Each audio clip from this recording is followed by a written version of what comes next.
they're willing to see the patient. So we're okay for now. But in the beginning, it was just horrible, horrible, horrible. These poor patients would go home, be by themselves, okay, because there was no home health agencies that would accept them. So these patients will go home, stay by themselves. Obviously, they had to be quarantined, so in isolation, they were by themselves, and we didn't have any agencies. Now that we're learning and everything, now we have these around that go take care of them, see, make sure they're okay, and at least they have some type of interaction, even if they're quarantined and isolated by themselves. We have these nurses that are willing to go and see them. Well, I'm happy that I can only imagine like how fearful it was because they had their own families and their own health. Absolutely. Stuff, right? So I mean, it's very it's understanding for why they would feel that way.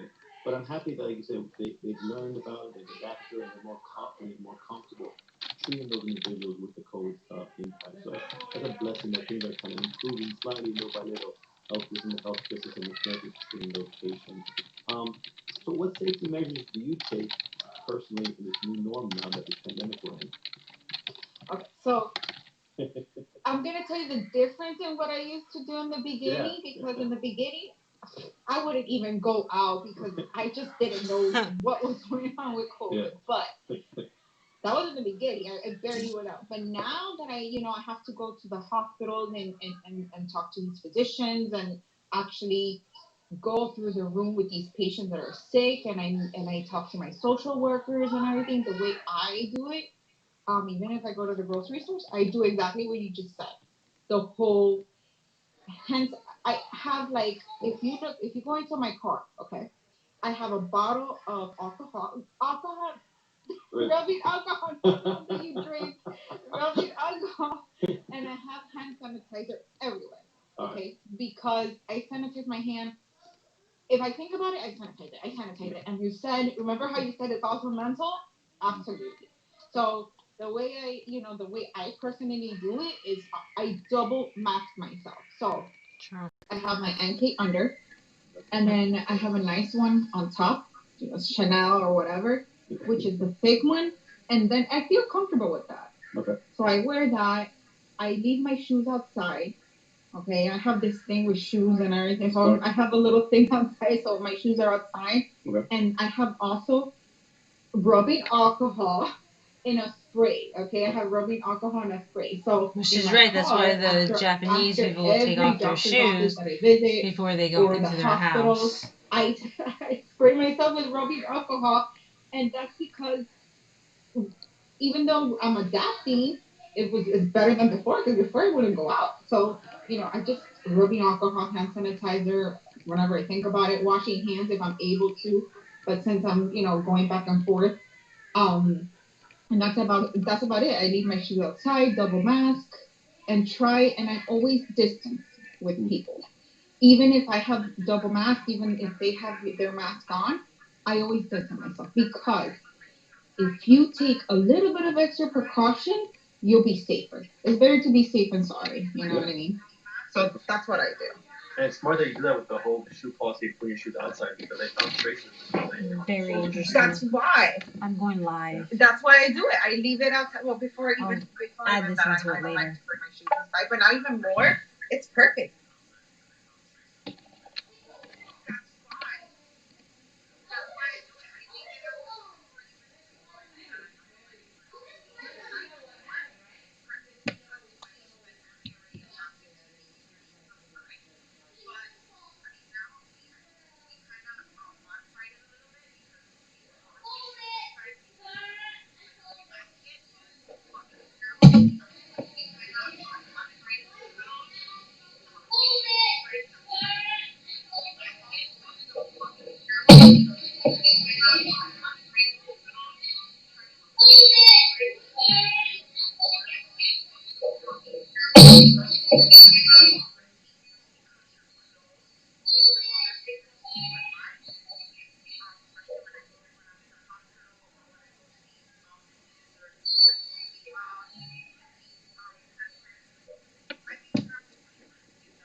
Cute. Cute.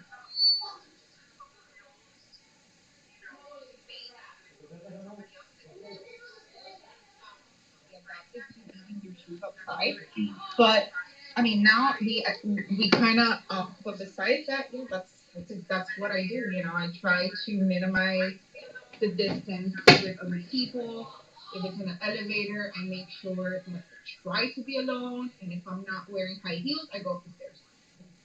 But I appreciate you sharing those tips and things that you do to protect yourself because maybe someone else is watching and they might benefit from those tips and decisions. You can even shoot out. Yeah. So I really appreciate you sharing that. Yeah, yeah. Let me ask you this then. So, what are your thoughts now since the pandemic living in the pandemic? Has it changed from the beginning? Yeah. The beginning, like I told you, I didn't want to go out, but now I feel like because the CDC they're really good. They tell you if there's something new, they tell you. So from before to now, I just feel a little bit more comfortable as long as you take those little steps that they suggest and the ones that you suggested. I think we could continue living our life, you know, just taking and just we could continue living our life. We're just modifying a little bit more. You know what I mean? And oh, I wanted to add, besides the shoes that I do, I sanitize my the handle in the car. I do that. I do that also. If I have to open up a door, if I go to the office, as soon as I open up the door, I always carry the rubbing alcohol and a spray because I don't like the sanitizer to put in my hand after. So I spray on my hand, and if I have to touch the elevator, once I touch it, I do it again. Why? Because you don't know. You don't know these microorganisms that we don't see. You don't know if they're still alive or anything. So we just little things like that. What I do. Well, I mean, I remember a statistic before the pandemic, mind you. 1 in 5 people wash their hands in the bathroom. So think about all of you touching the car. Exactly. Oh, there's a microwave, elevator, excuse me, or opening doors. Are you hungry? I know, un poquito. But like, or touching the handlebars, all those, like you said, microorganisms, like, whatever it may be, just being transferred from surface to surface. So it's smart what you're doing by every time you touch something, you can wipe your hands or spray something. So it's be proactive of what you're doing. I really appreciate you sharing that personal perspective of how you've been dealing with the pandemic from the beginning to the middle to now, and those techniques that you've done, you adapt and so forth. So I appreciate you sharing that. Now, Yeah. now these are the questions we talked to you about, you being a director, you being a nurse, and just to get to know you better as a person. Yeah. So my first question to you is, so you're from Nicaragua, right? Yeah. So what's the best place for fritanga? I love fritanga. Okay, so the best place for fritanga. Well, there's one the Morning Bowl, which is in Sunset and one. Wait, no, I'm gonna that. Hold on. The one I think it's in Miller and 137. I don't know if it's the morning. There's a fritanga there in Miller 117. If my husband is watching, hopefully he corrects me if I'm wrong. But I think it's there. It's next to Little Caesars, the best. But if you want a good carne asada, I make a awesome carne asada. Believe it or not, yeah, Oh I God. Do. Man, I actually do. I'm surprised. I'm actually surprised. Man, when I had the dog with food in the car, I thought, oh my god, that melted cheese, right? Oh, yeah, the queso frito? Oh my god, that was the right thing in the carne. Oh my goodness gracious. Anyway, that's a little just an icebreaker to talk about. I'm getting hungry. Yeah, the queso frito. Actually, you can get the queso frito and do it in your house if you have an air fryer, and it comes out perfect. In Publix there's a queso frito called el venadito, right? Obviously a deer. It's called a deer in Spanish. And there's the one that's called para freír, which is to fry. All you have to do is just pop it in the air fryer. Less cholesterol that you're consuming, and it tastes exactly the same. I'm taking notes right now, so okay. I'll take two. So, all right. I appreciate that. Okay, I'm going to do that place though. But my real question to you is, what inspired you to become a nurse? So, I have a lot of family members from my father's side. That's we're 16 in total from my father's side. Yeah, yeah. He was a physician. So, and then I have four brothers, and out of the four brothers, two of them are physicians too. Okay, and then I have 11 sisters. I'm the 16th. Yeah, yeah, I know. And then my sister, she is finishing her nurse practitioner. Okay, and then my nephew's an RN. So I think it comes under in our blood. Medical family, yeah. Right? So okay. That's one thing. But besides that, in the beginning, I wasn't really thinking of being an RN. But as life took me in turns and twists and everything, I said one day, hey, I think I want to be an RN. No, this is crazy. I woke up, I said, I think I want to be a nurse. So I went to Mercy because that's the school I went to for my RN. I went to Mercy. I got in and I told them, hey, I want to be a nurse. They go, okay, great. We're gonna give you 2 entrance exams. I'm like, okay. And they're like, okay, but there's 2, and if not, you have to wait till May. This was in August. I'm like, oh my god. They're like, okay, there's one tomorrow. Do you want to take it? I'm like, oh my god. I'm like, okay. I took it. I took the entrance exam. I passed it. Then I took another one within the same day because they forgot to mention that the second part is the same day. I did not eat because it was I took the first one at 7 o'clock and the other one was like at 1 in the afternoon or something like that, and I passed it crying, not knowing what I was answering. Wow. So then, like I think it was like 2-3 weeks later, my orientation, and then I started. That's how fast it was. Yeah. How did you prepare for the exam? Did you already study? I don't know. No, that was my first time taking the both exam. I have no idea. There was a lot of anatomy. I did take anatomy in Miami-Dade, but that helped me. I have no idea how I passed it. Honestly, I think I guessed the majority, but I have no idea how I passed it. When I got the letter saying I got accepted, I started crying because I didn't think I was gonna pass anything. I didn't eat. I wasn't prepared. I was sleep deprived. Everything that you can. Oh, and I got a ticket that same day. I got a ticket at 6 in the morning. I was begging. It was just crazy. And even through all those bumps, I made it. Wow. That's amazing. I made it. Congratulations for getting through that hurdle. Really. Yeah. Wow. No, and I was pregnant. When I started school, I was pregnant. I was pregnant, then I popped the baby out, and then I got pregnant again. Wow, I'm that's serious. impressive. Wow. You study, thinking down. Wow. So if I can do it, anybody can do it. Yeah, if I am working full time, so I have a lot of people tell me, oh, they have excuses, but I'm like, okay, I don't understand because if I was able to do all this, pregnant, working full time, because I was not managing, I was like the office manager for a pharmacy. So if I was doing all that and pregnant, working full time, if I can do it, anybody can do it. Absolutely, anybody can do it. You have these kids. I show my daughter that she's young. She has her own plans, and I'm super happy for it. But if I could do it, pregnant, working, married, and I had my 17-year-old, well, she was a 17, she was younger, but I had another child too. Anybody can do it. Absolutely. Absolutely. You want to see that push, that motivation. And I used to chill with you, and we got along so well. If you can do it, anybody can do it. I believe that. She is the funniest person ever. The nursing. Okay, so I love my geriatric patients. Okay, so when they call me for the littlest things, and they're super happy to talk to me, even if it's on a Saturday. Remember, these geriatric patients, they feel lonely. I think making them happy makes me happy. Obviously, besides them, getting better, making sure they're healthy, but making them happy and then calling me just to see how I'm doing, I love that. I love that. I love my viejitos. I love them. they're like little kids, and I think that's the best part, making sure obviously that they're healthy, but besides that, making them happy, making them feel that they're loved and cared for. That's the best.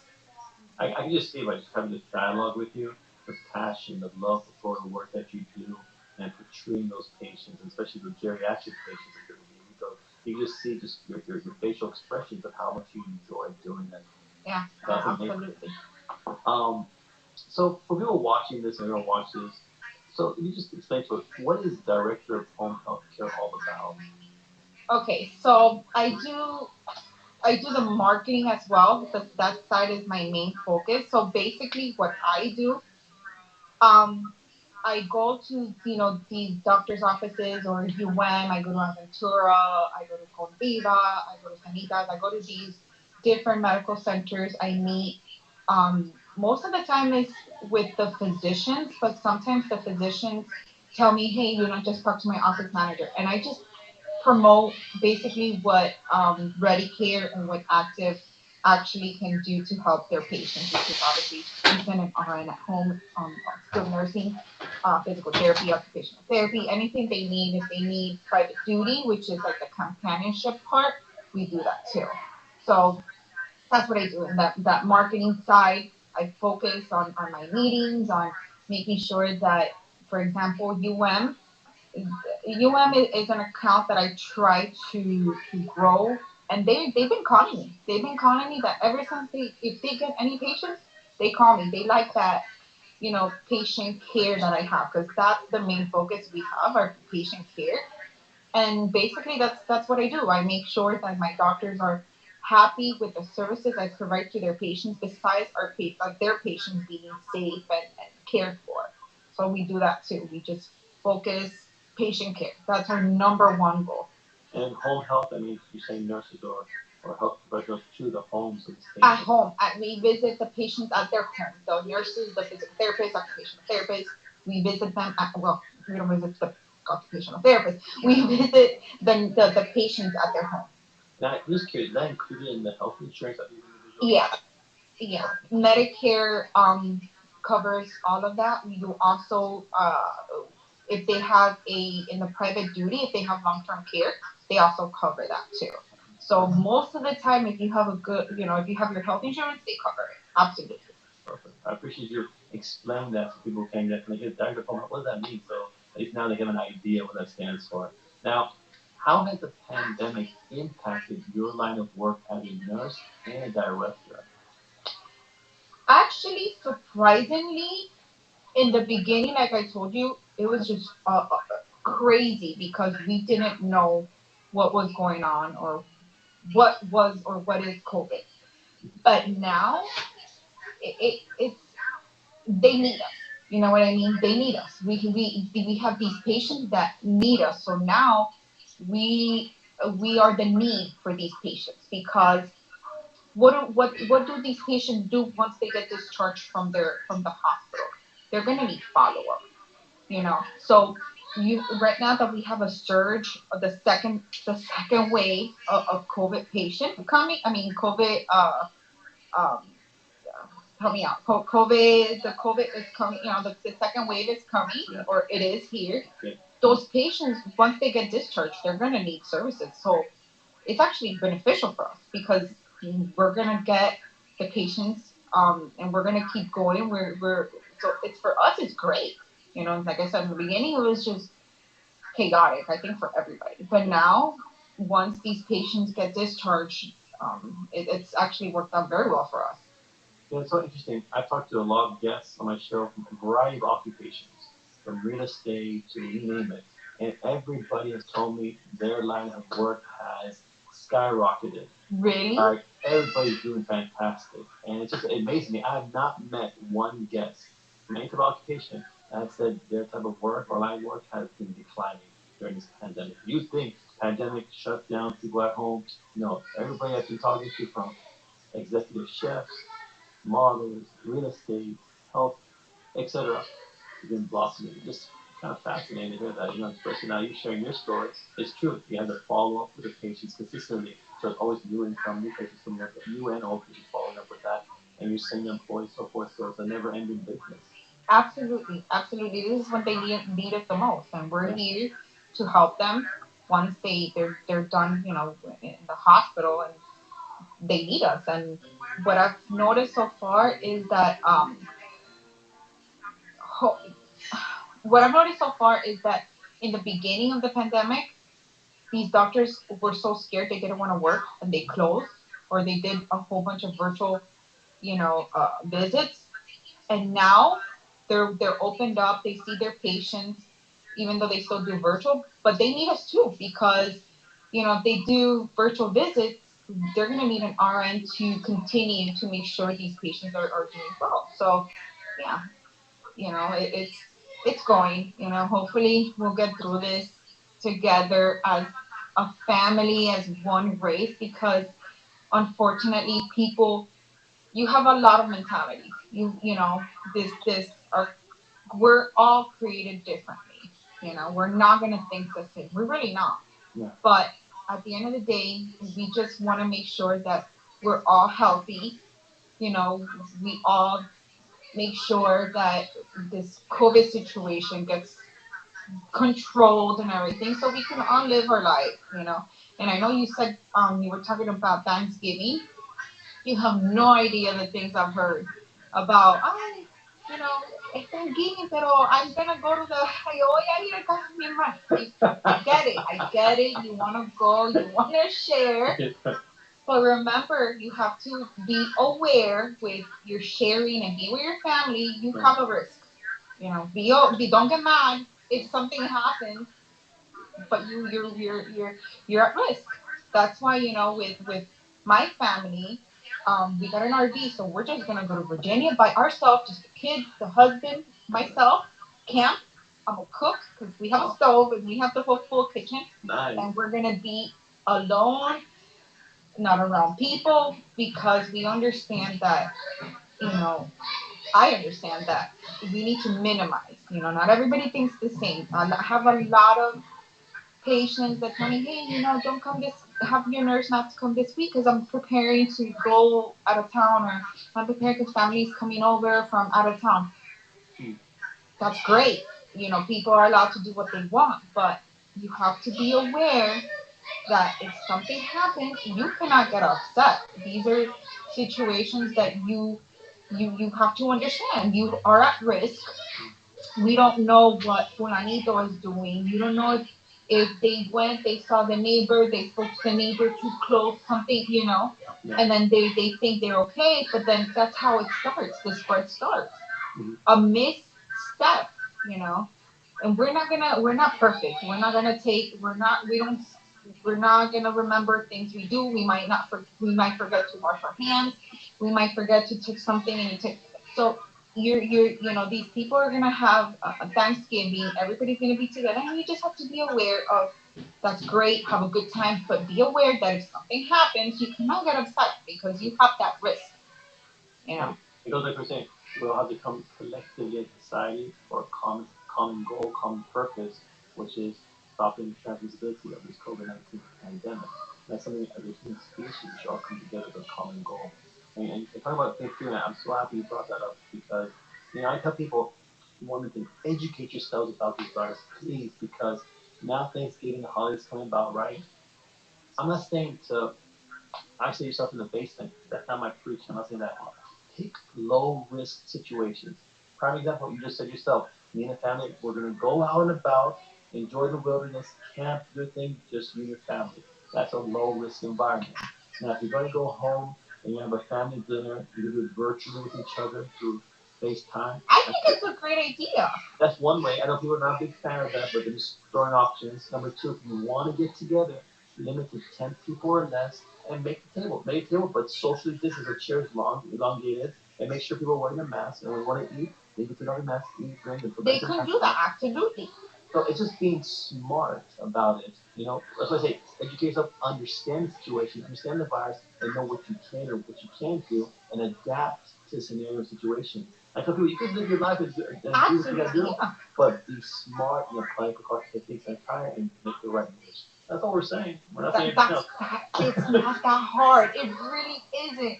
all we're saying is wear your mask correctly. I swear to God, it's really not that hard. It's really not that hard, and you're not gonna wear that mask 24 hours. You're just wearing it when you have people around. I mean, I get it. I get both scenarios. I try to be in the middle. I get, what people say that, it's controlled and everything. I guess I get it, but try not to think about it like that. Try to just think about your health and the health of others. That's it. This is not going to be forever. If we all come together and work together, this will be resolved a lot quicker than us complaining. What is us complaining going to do? Absolutely not. But if we all get together, just wear your mask when you're out, and minimize interaction. That it's really not that hard. It's not we're trying to control everybody. It's we're trying to control the disease itself. You know. And another thing, another low risk situation. If you don't want to, don't do things inside. Do it outdoors in the backyard. I think that's a great idea. Absolutely. Just that, right? Little things you just have a good time, but be safe and precaution. And yeah, I mean, hopefully, that's why every week I try. Before I first started, the first 2-3 months of this show, I'll get a mask and I'll show people how to wear it. But hopefully, as things come about, hopefully people start getting an idea. Again, it's all individual, right? You can lead a horse to water, but you can't let the horse drink water. For real, I think, you could have Thanksgiving. I mean, enjoy if I get it, you have your aunt, your cousin, but if you can enjoy your own little family in your house for one Thanksgiving, just modify it a little bit, do Zoom with everybody. Yeah. Absolutely. It's just gonna be one holiday. We're not asking. We're not asking for every time. It's just right now, 2020. What else can we do with 2020? But 2020 is different. So let's just all work together. Make sure we come along and we just get rid of this as soon as possible because it's just getting ridiculous. I agree with you 100%. Now, let me answer this question. So, what safety precautions do they take at your work area to be safe? Okay, so my work area, I'm not in the office per se, but when I actually go in our office, and then I'll talk about my marketers or my account executives. In the office, the good thing about our office is that everybody has their own room. Okay, so they have their closed door own room, so they're good. They're good. They all are distant. Obviously, there's hand sanitizer everywhere, and you have to wear your mask if you're alone. Obviously, you don't have to, but if you go out in the hallway, you have to. So they're pretty good with that. My account executive, they do is exactly the same thing I do. The whole maybe they don't do it as OCD as I do it, but they sanitize their hand. I tell them, hey, if you don't have hand sanitizer, get a napkin so you can open the door, use this, turn it, and make sure if you're gonna use the elevator. So little tips that I give them, um, but I think we all take precaution almost the same. Okay, so mask, open water, hand sanitizer, washing hands, distance, yeah. Okay. Anything particular unique that you guys do besides that? That you don't do at your place? The only thing that's unique, but it's not really unique, our meetings is via Zoom.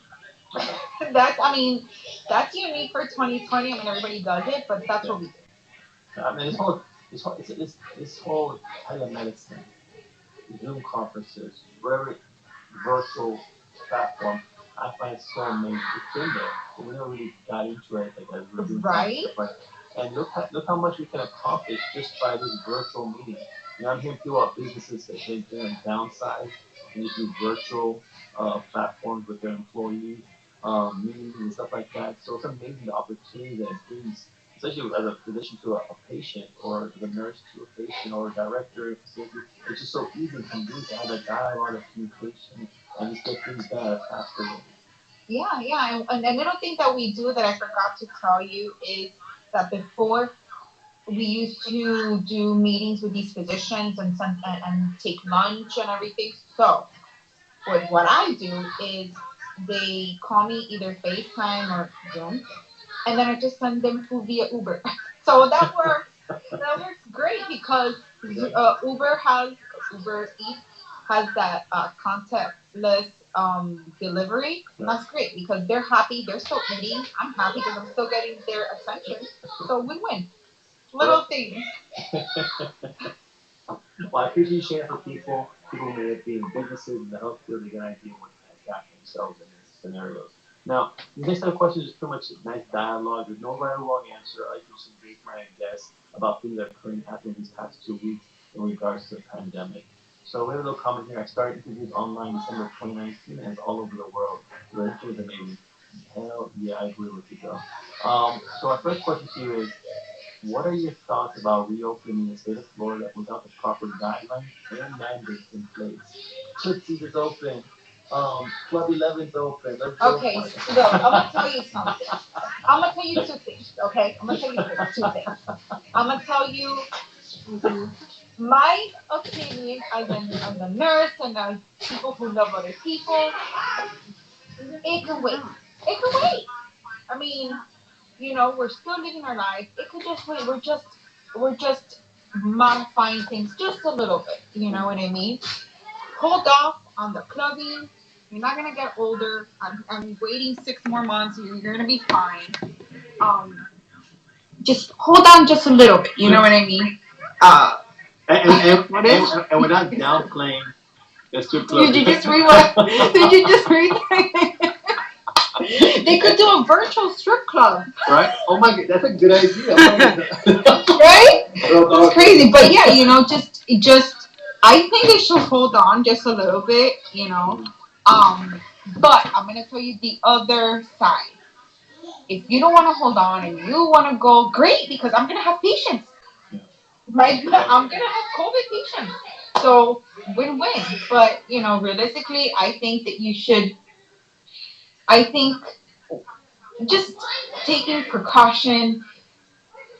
It's a tough um subject just because we're thinking about the health and the well-being of other people. But then, what about those people that have the businesses and then they don't have the income that's coming in?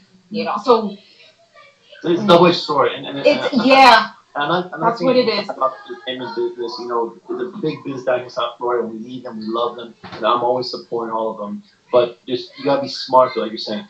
What are things that should be open that are low risk, and what are things that should be closed that are high risk? And think about it. It's just logic sense. You put a club with a lot of people in it, it's bad. I won't lie to you. I went to a club at the Hard Rock for my birthday past 4 weeks ago. And what we did was to be smart. We got a table, just me and like 5 of us, less than 10 under the CDC guidelines, and it was a small table, but there was nothing like there was a table here, empty space, and like the other table there. So it was distance away from other people. That's smart to do. And I made sure we were having a good time, but we wore our masks all the time. We got to the area where you take off the mask, we had drinks and everything, and we enjoyed the vibe. But everybody was social distancing from different angles. You know what I mean? So, but that club was not packed. You know what I'm saying? See, that's smart to do. Now, if you could do a club outdoor, okay? If you could do a club outdoor and safely, mark on the floor, I don't know, do something to make sure everybody's distant, you can dance in your own little corner. That's a great idea. Yeah. Do it outdoors. Make sure everybody is away from each other. That's perfectly fine. Movie theaters, drive-in movie theaters. That's super smart. Yeah. That's super smart. There's restaurants that have open door and there's tables outside. That's great too. You could. I don't think you should shut everything down because it's just going to create chaos. I think. But if there's something people can do, the thing is that we're saying this, but then people are going to complain. They're going to complain. So, but if we can do things smart, Smart, there you go, smart. that's the key word. If we can do things smart, Yeah. we can still live our life. Definitely. But we have to be smart. We have to be smart. I saw there was what was it, the wharf in Fort Lauderdale? They shut down because I don't know if you saw the pictures in the news. It was just packed of people. Wow. Packed. And these are people that are not scared. Fine, you're not scared, but what if you have a grandma? What if you have an aunt? What if you? Then what? Yeah. Then what? I'll tell you a quick story, really quick. We had a patient, right? That they got COVID, and they went out. Very young patient. They went out, didn't think anything of it. Actually, the patient's child. They went out, nothing, didn't think of it. The mother got COVID. Right. So the mother got COVID, the father got COVID. They both passed away, the mother and the father. You know, because they think, I mean, they were okay with COVID. I mean, it happened, it wasn't that severe. But people don't understand is your comorbidity plus the viral load. It has a lot of things, and great, people at that, the thing is that people want to live in their moment. People want to live in the time. People want to dance. People want to do, but what happens after? Yeah. Who's the one that gets affected That is the after? saddest Or what if thing you ever. have a low immune system because your immune system changes every day? So what happens? We don't know. Yeah. You know what I mean? No, I agree with you. It all goes back about being selfless and respectful of other people, not only ourselves but others around us. And it's so sad to hear stories like that. Because I know it's unintentional, but just losing parents is just it's awful. I just hope everybody, they said if people wore masks, the whole country wore masks for 6 weeks, numbers would drop over 50%. And it's amazing, just like small thing, small little thing. So it's just the small, smart things that we got to do, smarter moves when we go out, stuff like that to avoid getting the virus. Let me ask you this question then, this next one. What are your thoughts about sending kids back to school brick and mortar compared to Horrible idea. I walk every day and they don't wear masks in the playground. Okay, my kids, I have a 1-year-old, so she's not in school. I have a 3-year-old, so I have 2 toddlers, and I have a 17-year-old. Okay. My 17-year-old is taking classes online just because she's high risk. So I have a lot of, I have people that tell me, oh, but your daughter will be okay. Well, how do you know? How do you know? And I feel comfortable not sending her to school just because she's high risk. Um, that's a very tricky also. If it was me, I would tell everybody, hey, stay home, do virtual school, minimize, because at the end of the day, I don't want our kids to be guinea pigs. These kids, a lot of people say nothing's gonna happen to the kids. They have, yeah, but you don't know. This is a disease we don't know. We're still learning. We don't know the residual of it. We don't know. I mean, one thing that I did read in the pediatrics regarding COVID is that they start scarring. Kids that get COVID, they start recreating scars in their lungs and in their, I guess, cardiac muscles. So even with that, I don't want to risk it. These are so for me, I would say, hey, virtual learning for everybody. But we can't do that because then what happens? Who's going to take care of these kids? If the parent has to work, then who takes care of the kids? Yeah. So it's a double-edged sword. That's the problem. But if it was up to me, virtual school for everybody. Why? Because our kids, I don't believe that our kids should be the guinea pig, you know. But then what about the parents that need to work? Who's gonna take care of the kids? They depend on the school to feed them, even that. The parents that can't feed their kids, they depend on the school to feed. So it's a lot. It's a sad situation, but like I said, if we all come together, as a group, as a family, we could all help each other. We could all. But like I said, if it was up to me, virtual school. But I want to say both with you, my professional opinion. As of right now, in this current standing in the country, virtual learning is the best option because the pandemic is just out of control, chaos all over the states. There's no national plan for going back to school.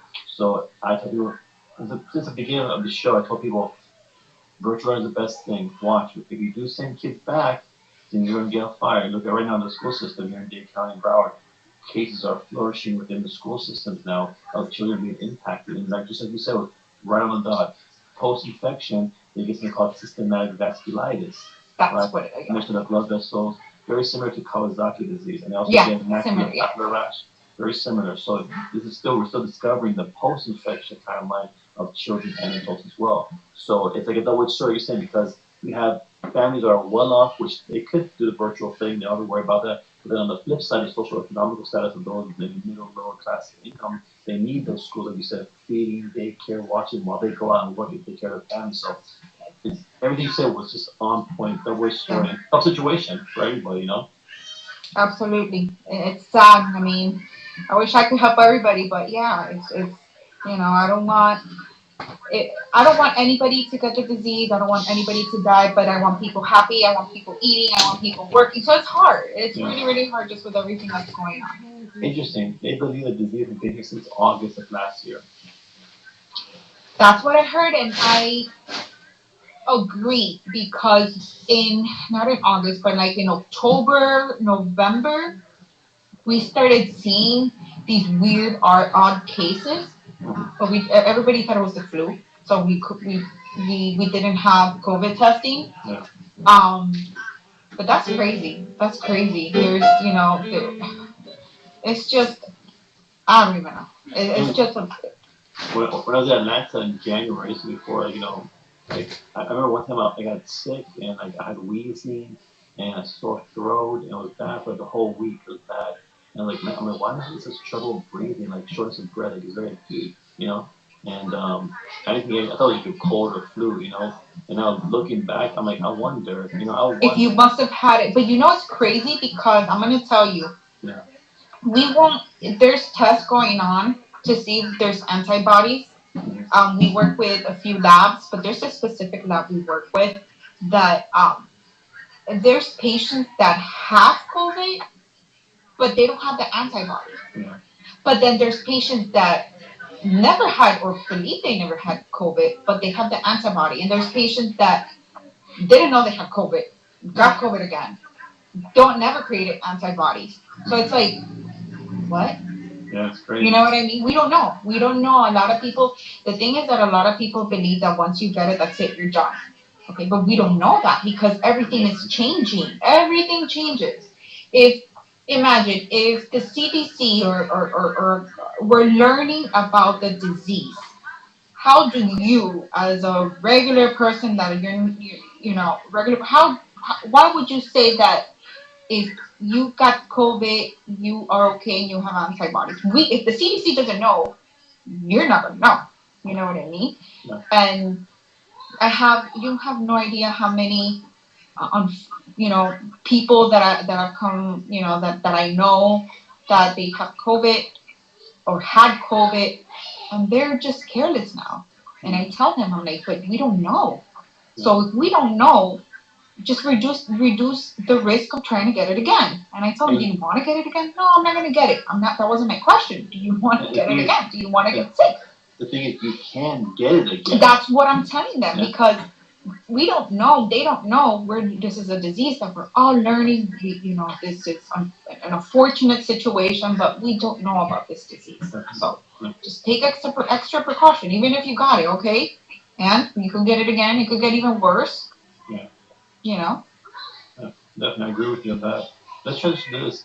What are your thoughts about the positive news about these three pharmaceutical companies? You have Moderna, Pfizer, BioNTech, and then AstraZeneca and Oxford. I don't remember the third, but I do know. So those three, right? So what are your thoughts about the news about 90 to 95% effective vaccines that are going to be given to the public as soon as December 12th? Look, I'm not sorry. As a nurse, I'm going to tell you what I was taught in school. As a nurse, we have to recommend to take the vaccine, but that's a disclaimer. We recommend as medical not providers, but as medical personnel, you should have the vaccine. You should take it. Personally, for me, my personal opinion, it's a little too soon for the vaccine. Just because, imagine, if we're still learning about the residual, about every day is changing. No, airborne. No, it's both. No, we're still learning a little bit. My opinion is holding off just because let us continue researching it. But then we have the other situation that maybe it does work. What if it does work? We have that what if. But the thing is, we're going to, that was phase 3, because there's clinical phase, right? Now we're about to transition to phase 4, which is distribution of the vaccine surveillance, right? So we won't really know the true impact it has on the society for 6 months to a year later. You see, I know that's what's crazy, because fine, the vaccine, they see that it's a great idea. They see that it's 95%. So, but then the thing is that, okay, we get the vaccine, then what? Then what? We don't know the after effect. I know we have people that are in trial, but maybe my body is not the same as hers. But then think about it. Every vaccine vaccines have side effects. Pills have side effects. Tylenol has side effects. Everything has side effects. So it's That's for why me, you it's a gotta little take the too natural soon. Herbs For as me, prevention. like for example, I don't. We recommend as a nurse to get the vaccine, but I don't know. I think I wouldn't get it first, just because I'm a little hesitant. But maybe it works, and maybe it's a maybe it's a great outcome of it. So I'm not sure. What do you think? I'm not saying, but with you, I'm optimistically cautious. I'll say. That's. I don't know. After I say this, I'll ask you a question after this. Like, it's too fast, because you look at the clinical phase trials 0 to 4. There you go. It takes about months to years to move to the next one. How can you do one in 6-7 months? It's just kind of unusual. I'm hoping they didn't cut corners. I'm hoping that they did it the right way. I don't know. But right. if doctors, scientists, and researchers all come out and say, hey, this is true to its effect, we are back behind this, we abide by it, it's good for the population, it will stop this, then I will take it. But I'm on the same boat as you feel. I'm kind of like optimistically cautious. I don't want to take it at first. And people, I have a lot of friends ask me, are you going to take it? And I support vaccines, number one. I support vaccines. I support vaccines too. Definitely. But there's a but. In this instance, it's different. There's a lot of political outside influence on this, which is that's what scares me. It's not just scientifically driven, So I just want to wait to see the research and what the medical professional society come about, research scientists come about, and what they have to say to it. Now, question to you: do other people in the medical field think or feel the same way as we feel? We're talking about? No.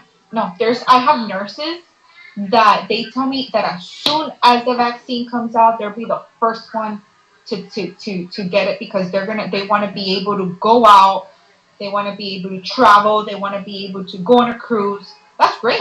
Well, that's wrong though, right there, because just because the vaccine, you still got to abide by the precautionary techniques and diet. But that's their mentality. They think. I see. Not all the nurses, but they few of them think that once you get the vaccine, you're done. You're good. Oh, okay. I'm not getting it. Until I feel a little bit more comfortable. Because that's something I need to educate the public about, saying, hey, we have the vaccine, but it does not mean that you can just go back to normal life. They should. A disclaimer, absolutely. Yeah, disclaimer. They haven't said that. I haven't seen them. They haven't. Okay. I'd be scared. I don't know. All right, well, let me ask you this then. Well, those are the 3 questions. I appreciate you having that dialogue and open mind and sharing the thoughts, So what advice do you have for people wanting to become a nurse?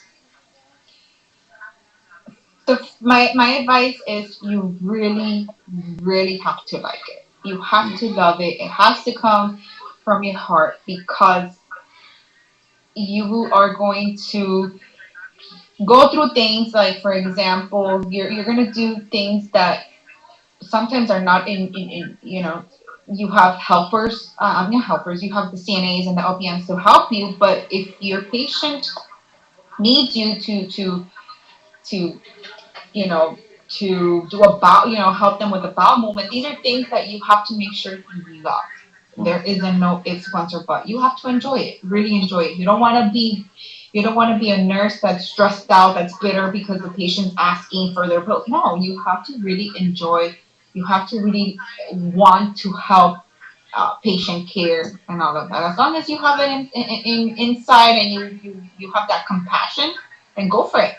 Like I told you, if I was able to do it with pregnant kids, married, full time, anybody can do it. Absolutely. Definitely. I don't know how you did it, but I don't know either. rock star. I have no idea. I don't know. I have no idea how I did it.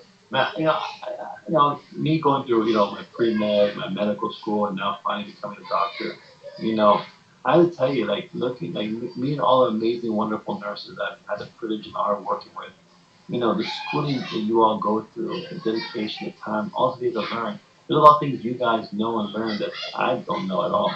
Procedures, techniques, the equipment, all stuff. Like, I'm surprised they don't teach us what they teach you guys, Right. And kind of it baffles me somewhat because like I'm going into starting my residency, and a lot of these things I have no clue what to do. But a nurse goes in, they know about equipment, how to do things work, and that's where they have that teamwork mentality when you go into these hospital settings. I've seen both sides of the story. I've seen where doctors and other people were like looked down upon nurses and other staff, and that really rubbed me the wrong way. I really hated it when I saw that. And on the flip side, I'll see doctors and other people who will praise and say, let's work together. Even if someone made a mistake, they won't belittle them. They're like, hey, you know what? I saw this. How can we work together to avoid making a mistake? And let's learn together how we can, learn about this and move forward. And that's why I love seeing that spectrum. So, I'm team nurses. I got to represent. Like I said, I'm always a nurse, so I just love everybody that's nursing that with the work they do. I'm truly appreciative of all what you do and all the nurses do. I just want to say that because I just want to get out my chest, Awesome. Thank you. Thank you. So my last question of the night before I let you go is, what words of wisdom do you have for our audience watching now and later?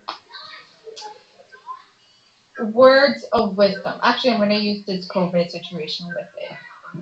Don't be selfish. Don't be selfish. Just think a little bit about other people. This is the time of giving. This is the time to be thankful. Be thankful that you're healthy.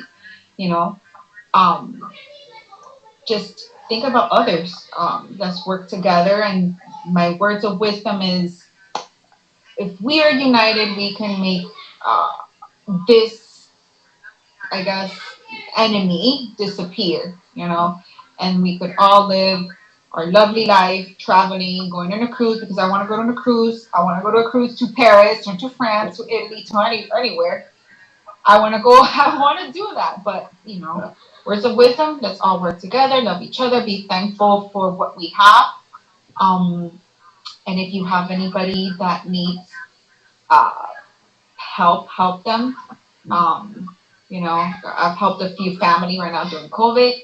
So help, the words of wisdom, just us being united as a human race and come, just attacking this horrible disease together. Just wear your mask, sanitize your hand, wash your hands, put your shoes outside. Put your shoes outside. Have rubbing alcohol in the car, the little rubbing alcohol, not regular alcohol. Hey, Danny, how's it going? No, I appreciate those words of wisdom because, they will echo here on this platform to people watching, hopefully implementing things in their lives to be safer, again, to protect yourselves and the family and living a safe and healthy life during this pandemic. So I really appreciate those words of wisdom. I want to say a big thank you to my special guest tonight. We have my sister, Cristystarr. Again, actually the Director of Home Health Care and a registered nurse on the frontline field. Again, I know you're busy, so I want to say again thank you for being on this platform. Hopefully by this dialogue we had tonight, we educate someone, we have some insightful knowledge we spread to people, and hopefully it's impacted someone to prevent someone from dying, saving a life and saving a family. So I think we did that. We did something great together tonight. So really thank you. This is fun. Thank you. This is actually really fun. It's laid back, casual talking, and it's just this is what I see. It's good to have dialogue. I can think something different perspective. You could think different perspective, but if we yell at each other and fight and this and that, we're getting nowhere in life. Absolutely. But if I respect your view and opinion, and you respect my view and opinion, and we come together and just have a nice, chill dialogue about whatever it may be, we can agree to disagree, whatever. It's just fun, good time, just talking. Yeah, absolutely. We should do this more often. You don't hear anything, right? You hear nice silent. The kids are not home. My husband took them.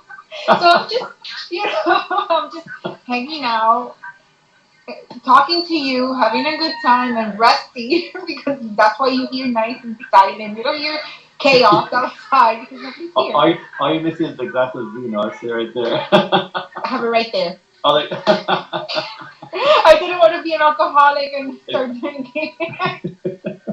it's all good. But again, thank you so much. I really appreciate you being on here. And hopefully we'll make another episode in the near future and have you back on and so forth and continue our conversation. But hey, send you positive vibes, good energy, good karma, good blessings to you and your family during this time. And I hope you have an amazing week ahead of you. And I think today is what? Today's Tuesday. Happy Thanksgiving. Happy Oh, yeah, holidays. today is Tuesday, yeah. I'm lost with all the days. But yeah, happy Thanksgiving. Happy holidays to you and your family. We're traveling. We're leaving in a few hours to Virginia.